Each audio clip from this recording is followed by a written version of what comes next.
The grand ballroom of the Astoria Regent Hotel shimmered under the light of 5 crystal chandeliers. Each prism dangled like a diamond from the ceiling, casting delicate patterns across polished marble floors. Waiters in black waistcoats drifted smoothly between the tables, offering hors d'oeuvres to laughing guests dressed in designer gowns and crisp tuxedos. A live string quartet played near the fountain, the gentle melody wrapping the room in luxury and poise. At the far end of the room, near a tall window framed by cascading white curtains, stood a woman trying not to be noticed. Emily Carter adjusted the neckline of her borrowed dress for the 4th time in 10 minutes. It was navy blue, a few years out of style, and a little tight around the waist, where motherhood had left its mark. She'd pinned her hair up herself and done her makeup in the bathroom mirror of the cheapest motel in town. She had told herself she could blend in, that she belonged, but now, surrounded by women in satin gowns and men with gold cufflinks, she felt her throat tighten with anxiety. She shouldn't have come. She knew that now. A small tug at her skirt snapped her out of her spiral. "Mommy," whispered Liam, her 6-year-old son. His jacket was too big for his shoulders, and his shoes had been polished so hard that some of the color had come off.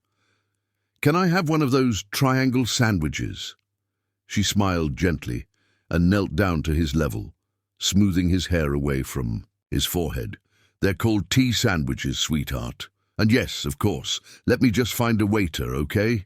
Liam nodded solemnly and looked around with wide eyes, fascinated by the fountain and the glowing light fixtures. Emily stood and scanned the crowd for a tray, but before she could wave a waiter down, a sudden stillness settled over her. Across the ballroom, just past the flower arrangements and glistening buffet table, stood her sister, Vanessa Carter. Now, Vanessa Hale was glowing beneath the white lace of a couture wedding gown. The dress hugged her figure like it had been sewn by angels, every bead sparkling in sync with the chandelier lights. Her hair was styled in waves, her makeup flawless. Her smile, radiant for the camera, faltered the moment her eyes landed on Emily. A flicker of irritation passed through Vanessa's perfectly arched brows. She leaned slightly toward their mother, who stood beside her in a beige satin dress, and whispered something sharply. Their mother shifted uncomfortably and murmured something in return, but Vanessa's smile didn't return. Her gaze returned to Emily with thinly veiled contempt. Emily quickly looked away and bent down to help Liam fix his jacket. She could still feel Vanessa's stare burning a hole in the back of her neck. "Come on," she whispered, "let's get that sandwich." She spotted a waiter and reached for his attention, but someone beat her to it, another woman in an emerald green dress and pearls. The waiter turned away without seeing Emily.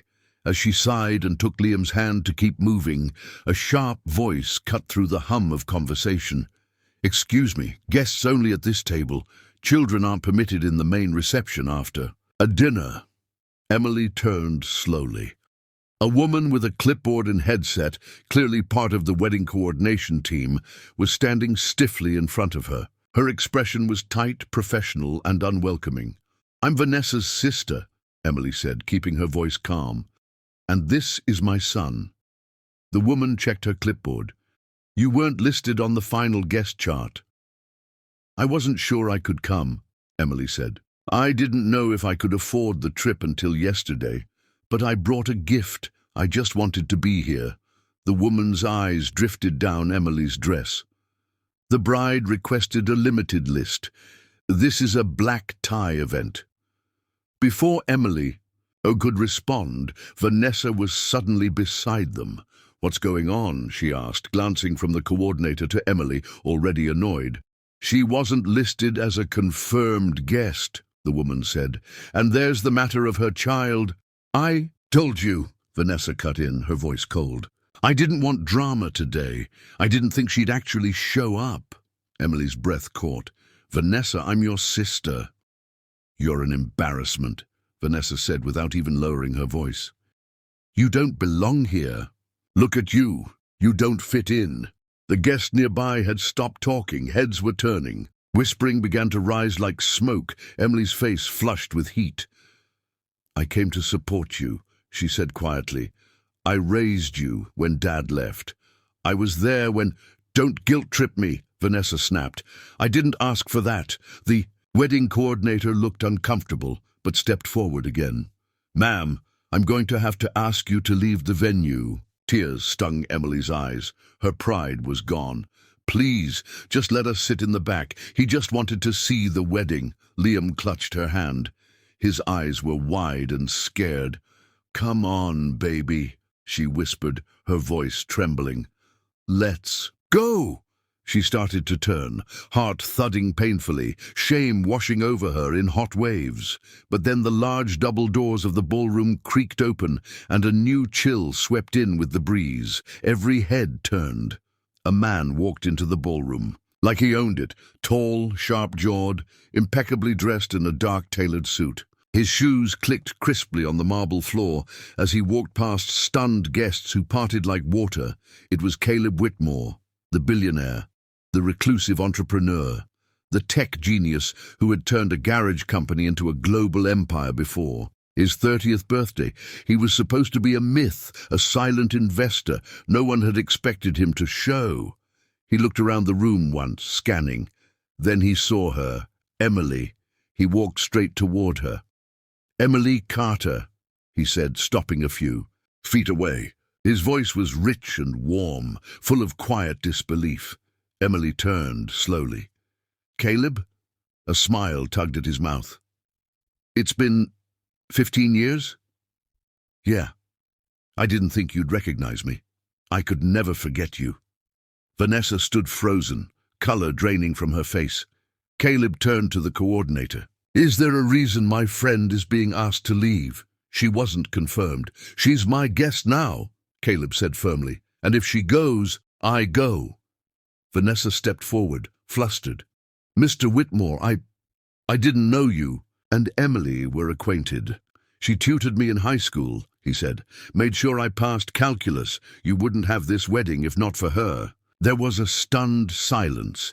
Vanessa's mouth opened, but no words came out. "Let me make this clear," Caleb said, calm but resolute. "Emily and her son stay. If anyone has a problem with that, they can explain it to me." The coordinator quickly nodded. "Of course, Mr. Whitmore, apologies." Caleb turned back to Emily and Liam. "There's an empty seat next to mine. What do you say, buddy? Want some cake?" Liam blinked. "Chocolate?" "The best kind." Emily hesitated. Her throat felt tight. "Are you sure?" "I've never been more sure," Caleb said, offering her his arm. She took it. They walked past stunned guests, past Vanessa, who stood like a statue, into a night that had completely changed its tone. Caleb made sure Liam was fed, happy, and laughing within minutes. He sat beside Emily all evening, never once turning away from her, asking about her life, her struggles, her dreams.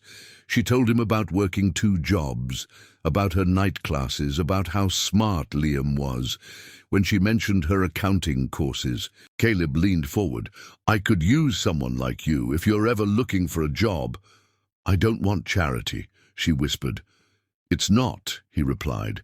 "It's recognition." As the evening drew on, it wasn't Vanessa's dress or flowers people were talking about. It was the woman in the simple navy gown, the little boy with the bright eyes, and the billionaire who never left their side. By the time Emily stepped outside, Liam asleep on her shoulder, Caleb was still at her side. He held the door open, his hand brushing hers just slightly. "I meant it," he said softly. "Call me." She nodded. The stars sparkled above the hotel as she walked out into the night, her heart fuller than it had been in years, and deep down she knew this was not the end of her story. It was just the beginning.